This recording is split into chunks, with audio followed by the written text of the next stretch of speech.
Давай. Мы канал «Загляне сонца». Давайте беларусіць разом. Пакуль.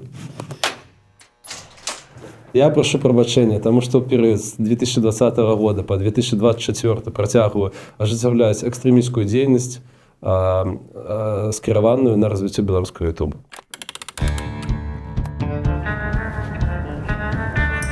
Я люблю себя, это факт. Персональные бренды застаются, медиа паміраюць. Я з'ехаў у эміграцыю.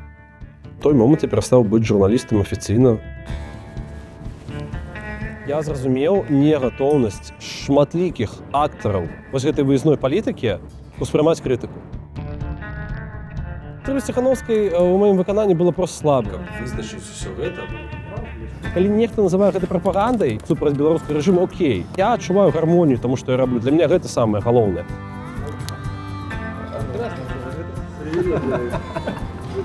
У выніку у меня все лепей, чым у Беларусі.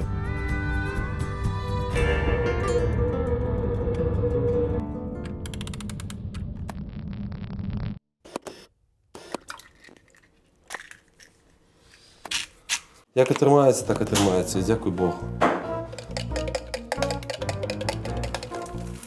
Я магу займацца той справай, якая мне падабаецца, і больш за тое, я кайфую ад таго, што я раблю. Я думаю, што я магу назваць сябе ў дадзены момант жыцця свайго шчаслівым чалавекам. Напэўна, пакуль я працаваў на вельмі буйное класнае медыа, але ў якім ўсё ж такі дамінаваў свой персанальны брэнд, мне чагосьці не хапала. Я разумеў, што я не развіваюся ў любімым жанры. Я стаў узнаўляць вялікія інтэрв'ю. Калі быць шчырым, то мне глобальна заўсёды гэтага хацелася, то бок, каб таксама быць нейкім актарам.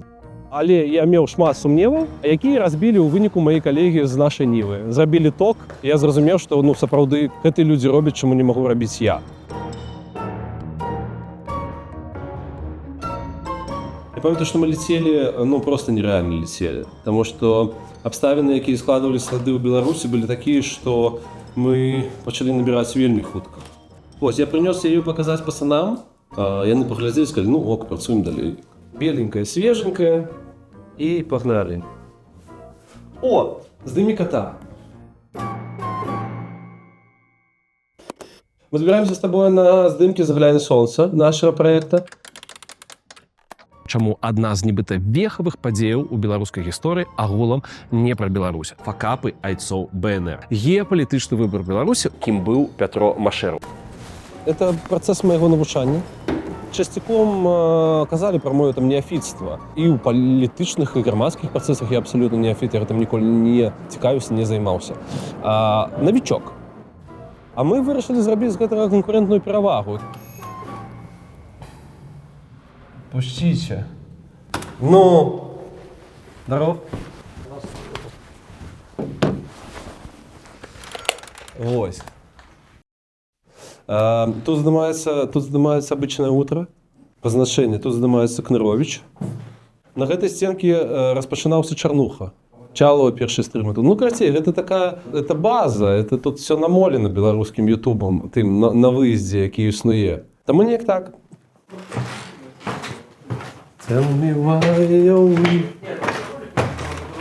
У нас с тобой 2 локации? Не, давай колгасы запишем, Редактор атрымлівае тэму, мы абмяркоўваем ее. Алесь прысылае тэкст, я яго капірайчу, атрымліваецца, паказваю Алесю, ён кажа, што я не нарабіў памылак. І ўсё. І Саша пачынае з мяне здзеквацца, будаваць лакацыю. І мы ўсё гэта записываем, вось так. Что, погнали? Да, давай попрацуем. Мы канал «Загляне сонца». Давайте сёння паразмаўляем пра жорсткі эксперымент савецкага мінулага, які так ці інакш паўплываў на беларускую сучаснасць. Адбіўка. Зразумела, мне бы хацелася думаць, што я займаюся чымсьці важным. Ты павінен рабіць праект, які бы ты сам глядзеў. У гэтым, мне падаецца, шчырасць асноўная і каб гэта было. На дадзены момант я вельмі шчаслівы, што я магу працаваць як блогер, рабіць тое, што мне адчуваецца, і тое, як я хачу. Я б не хацеў спекуляваць на прафесіі, і я вельмі паважаю калегаў, які працягваюць спрабаваць працаваць у нейкай норме. Я блогер, які карыстаецца інструментамі журналістыкі. Я больш пра нейкія там свае там ідэі і не пра вось всю эту там аб'ектыўнасць. Браво, браво, браво. Все молодцы. Пошли есть, хлопцы. Я думаю, что это цікавее, чем мои эти разважания. Никому не потребные. Пошли поемо. В млечарню. Поемо. Поемо. Это какое-то полезкое... Да, Полесская. У меня бабуля с Полесья, так что будет Полесская. Це правди. Я беларус, який народився в Росії. Так атрымалася, што мой бацька з Хабаровска, Міша, сустрэўся з маёй маці, з Таней, з Полесья. Мне все казалі, што там беларус, беларус. Нет, я русский. І для меня гэта было важна, напэўна, там, не ведаю, гадоў да 26.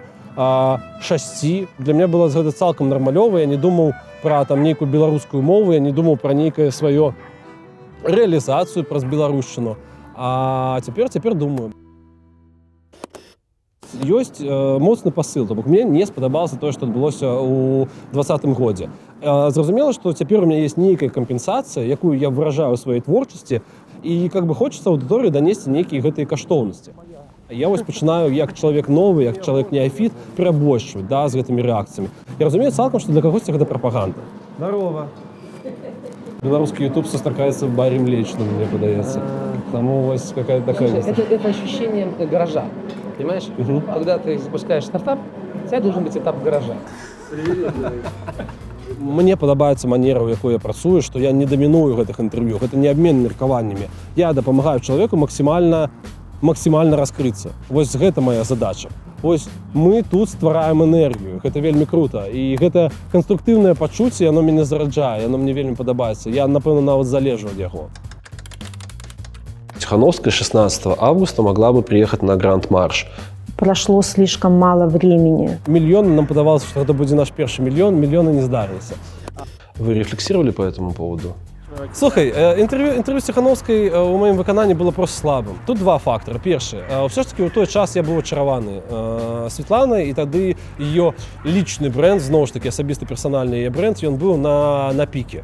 То есть ощущение того, что из этого там уже немножко к культу это идет, оно отсутствует? Мне падаецца, што яна аб'ектыўна была ў той перыяд такой, што куды бы яна не прыходзіла, усім падавалася, што яна проста зіхаціць, разумееш, што ў ёй нейкі німб над ёй. Зараз яго, безумоўна, няма. Зразумела, што зараз інтэрв'ю з ёй могуць быць іншымі, і я думаю, што яны павінны быць іншымі, таму што сітуацыя змянілася.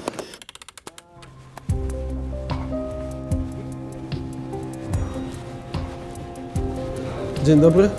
Працуючы тэму беларускай палітыкі ўжо на выездзе, я зразумеў негатоўнасць шматлікіх актараў вось гэтай выездной палітыкі ўспрымаць крытыку. І тлумачыць ўсё тым, што мы ж з вами адну справу робім, яна, безумоўна, прысутнічае. Ну, это херова. Ну, как бы гэта таксама паказчык таго, што ну все мы постсавок. Усе мы гадаваліся ў несвабодзе. Не ўсе мы да яе цалкам гатовыя. Как бы, окей, мы эмігрировали, і мы гатовы, напрыклад, браць некаторыя блага, якія тут ёсць, і не гатовы браць адказнасць, якая таксама дэмакратыя за іх прадугледжвае. Мне падаецца, што калі спрэчка, культурная спрэчка легалізавана ў тваім грамадстве, гэта здорава. Я ўпэўнены, што вучыцца можна ў любым узросце і адаптавацца. Безумоўна, на гэта патрэбна там нейкая воля і, безумоўна, абставіны.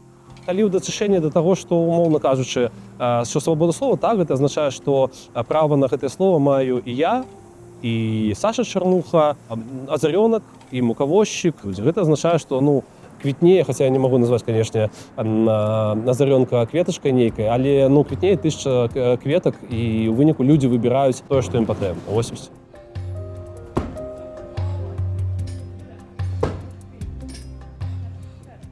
Я пошел размовлять по-белоруску. У меня какой-то внутренний мой диалог с самим собой, и он таки больше четкий стал. Ну и профессийно я разумею, что ну, треба робити свою. Прадаць беларускае, прадаць яго як стыльнае. Калі 3 чалавека натхніцца размаўляць па-беларуску ці прыязні да яе ставіцца, я думаю, што гэта ўжо, у прынцыпе, вынік нейкі. Ніколі не будзе таго, што было Траваяна ў 2019 годзе. І суровая праўда жыцця гэта пра тое, што не трэба прагнуць вярнуцца туды. Проста ну, павінна быць нейкая рэфлексія, нейкая адаптацыя к сённяшняму часу. Я ніколі би у той мірнай сітуацыі не вырашыўся бы на пераезд, а ў выніку все стало лепей. Але гэта не адмяняе таго факта, што я не хацеў з'язджаць. Таму тое, што мы тут уладкаваліся, да, гэта часткова пра тое, што эміграцыя гэта вельмі выкшталцоная пытка у выкананні рэжыма.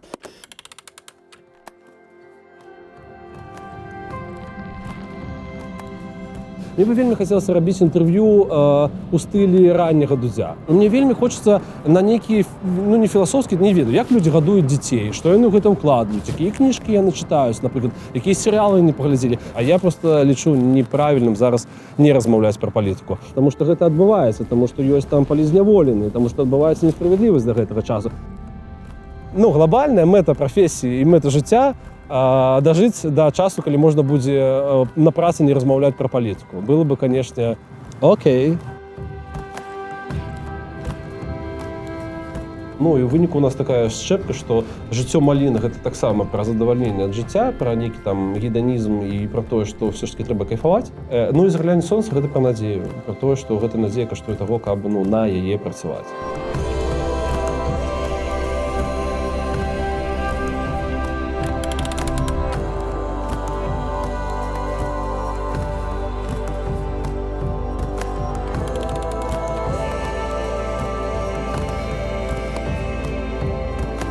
Гэта перадача «Тачка на прокачку», а я экзібіт. Дзякую вам за прагляд. Вялікі дзякуй за прагляд. Нагадваю, мы прысвячаем гэты выпуск вашым каментам. Дзякуй за актыўнасць. Браво, браво, браво. Все молодцы. Разыходзімся.